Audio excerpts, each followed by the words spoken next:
आजपासून 10वीची परीक्षा, बोर्डाकडून परीक्षा केंद्रावर चोख व्यवस्था, कॉपीमुक्त अभियान जोरदार राबवलं जाणार।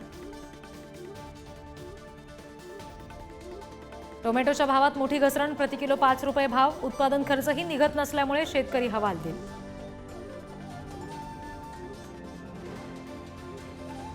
राजधानी दिल्लीत आजपासून मराठी भाषेचा जागर, 98व्या अखिल भारतीय मराठी साहित्य संमेलनाला सुरुवात, पंतप्रधान नरेंद्र मोदी यांच्या हस्ते होणार उद्घाटन, तर शरद पवार अध्यक्ष आज दोघेही एकाच मंचावर।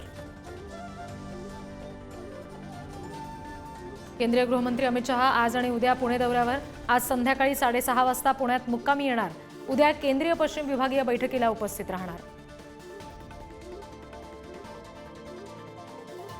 काँग्रेस नेत्या सोनिया गांधी दिल्लीतील सर गंगाराम रुग्णालयात दाखल, सध्या सोनिया गांधी यांची प्रकृती स्थिर, गुरुवारी तब्येत खालावल्यामुळे रुग्णालयात दाखल केलं। प्रत्येक तालुक्यात ऑपरेशन टायगर, शिंदेच्या शिवसेनेचे नेते उदय सामंत यांचं वक्तव्य, तर गळती रोखण्यासाठी ठाकरेंची धावाधाव। कोल्हापूरच्या इचलकरंजीत जर्मनी गँगला भर चौकात वाढदिवस साजरा करणं पडलं महागात, व्हिडिओ समोर आल्यानंतर पोलिसांनी काढली धिंड।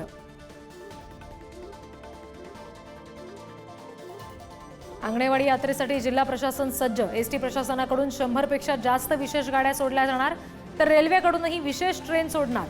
सीसीटीव्ही, व्हिडिओ शूटिंगसह ड्रोन कॅमेऱ्यांद्वारे यात्रेवर नजर राहणार। बदलत्या वातावरणामुळे आरोग्याच्या समस्यांनी मुंबईकर हैराण, सर्दी, खोकला आणि विषाणूजन्य संसर्गाच्या आजारामुळे रुग्णालयात गर्दी।